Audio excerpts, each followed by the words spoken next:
wonderful things that you and Trump were doing together would be continuing, and this country would be on the right path.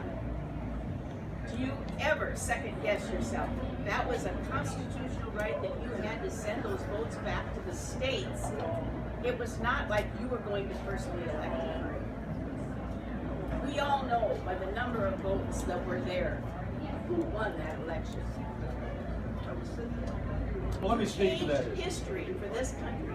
Yeah, let me speak to the issue, because I think it's an issue that continues to be misunderstood. I know by God's grace I did exactly what the Constitution of the United States required of me that day. I kept my oath. But let me be very respectful of the question and tell you, look, states conduct our elections. You never want to let Washington, D.C. run elections. And you certainly would never want one person in Washington, D.C. to decide who the President of the United States is. You weren't deciding. You were just sending it back to the states. Ma'am, let me explain it to you. The states conduct elections. Iowa, where I live in Indiana.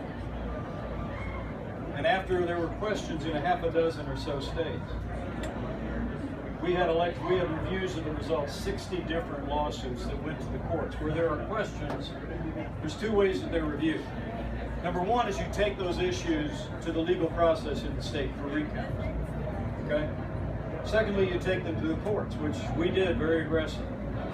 Now, there were voting irregularities that took place. You had a half a dozen states that changed the rules in the name of COVID, but the courts upheld those changes in virtually every instance, and in every instance where they would have had any impact whatsoever.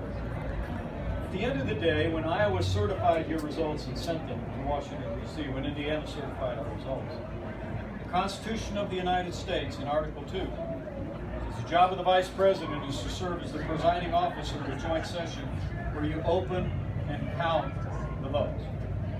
Don't take my word for it, go read the Constitution. Really, I say this with great affection and respect. The Constitution is very clear. My job was to oversee a session of Congress where objections could be heard. And I made sure that objections would be recognized. So we would hear whatever evidence or whatever debate there was. But the Constitution says you open and count votes, no more, no less. The Constitution affords no authority for the Vice President or anyone else to reject votes or return votes to the states. Never been done before, should never be done in the future. I'm sorry, ma'am, but that's actually what the Constitution says.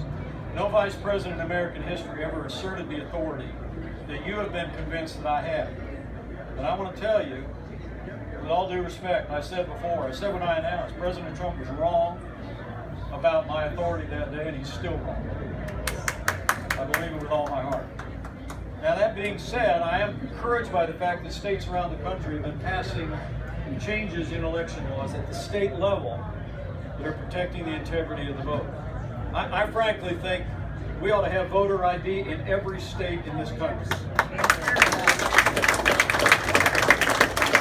I really do. But at the end of the day, I will also say to you that while I believe by God's grace that I did my duty that day, I do. No second guessing. I really think that this election has got to be about the future. If we spend the next election talking about the past, you're going to get 4 more years of Democrats in the White House. Our candidates that spent the 22 midterm elections talking about relitigating the last election lost, and they lost in places that we should have won.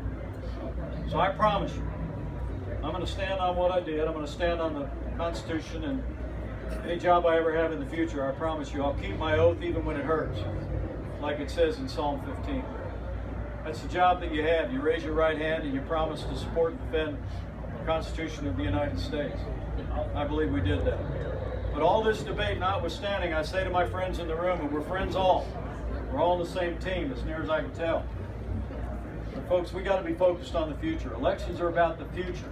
And I promise you, in our campaign, our family is going to be focused on the challenges facing the American people and winning a boundless American future on our highest ideals. I promise you.